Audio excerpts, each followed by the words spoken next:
MB news के संपादक siphon Shaikh पर हमला करने वालों के खिलाफ सख्त कार्रवाई।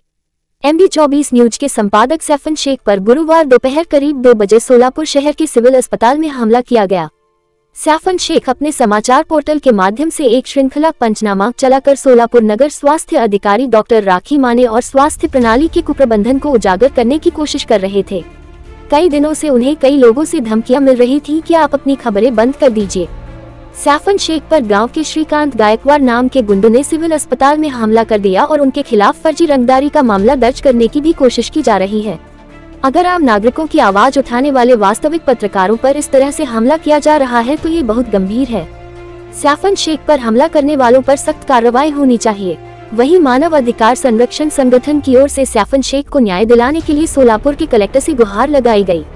उस समय मानवाधिकारों की सुरक्षा के लिए संगठन प्रदेश अध्यक्ष सादिक शेख, प्रदेश उपाध्यक्ष दुर्योधन भड़कुंबे, प्रदेश अध्यक्ष सामाजिक सुरक्षा विभाग प्रवीण चांडेकर, जिला अध्यक्ष स्वास्थ्य विभाग अकबर शेख, शहर अध्यक्ष असर बीजापुरे, शहर संपर्क प्रमुख फैयाज मुल्ला, शहर प्रतिनिधि मीर मोहम्मद खान, पत्रकार सादिक मुजावर, पत्रकार बंदे नवाज शेख, संतोष माली उपस्थित थे। नमस्कार, मी सादिक शेख, मानवाधिकार संरक्षण संघटना महाराष्ट्र प्रदेश अध्यक्ष। आज या ठिकाणी सोलापूरचे जिल्हाधिकारी यांना मानवाधिकार संरक्षण संघटनेच्या वतीने एक निवेदन देण्यात आला।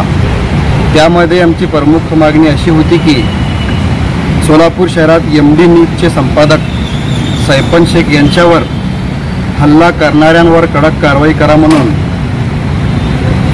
सोलापूरचे जिल्हाधिकारी यांना भेटून आम्ही मागणी केलेली आहे।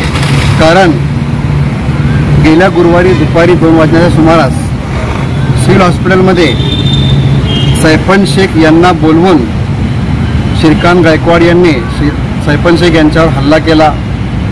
हल्ला केल्यानंतर उलट सैफन शेख यांच्यावर बोगस एनसी दाखल केली गेली।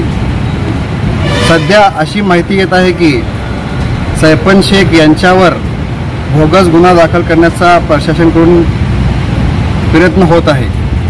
कारण एमडी 24 न्यूज चॅनलचे संपादक सैफन शेख यांनी गेल्या 1 महिन्यापासून एमडी न्यूज पोर्टलच्या माध्यमातून सोलापूर महापालिका आरोग्य अधिकारी यांच्या भ्रष्टाचार उघडकीस आणण्यासाठी एक मालिका सुरू केली होती। ते मालिका बंद करा म्हणून आणि त्यांना धमकी सुद्धा दिली गेली, परंतु सैफन शेख कुठेही थांबले नाही। सत्य बाहेर आणण्यासाठी त्यांनी प्रयत्न केले। त्यावेळेस त्यांना सिव्हिल हॉस्पिटलमध्ये बोलून हल्ला करण्यात आला। एक सत्याची आवाज जे आपल्या न्यूज चॅनलच्या माध्यमातून उठवत होते त्यांना दाबण्याचा प्रयत्न कुठेतरी केला गेलेला आहे। या संदर्भात प्रशासनाने लक्ष घालून या विषयामध्ये जे आरोपी आहेत त्यांच्यावर कारवाई करावी आणि सैफन शेख यांना न्याय मिळवून द्यावा अशी मागणी आमची आज जिल्हाधिकारी यांच्याकडे करण्यात आलेली आहे।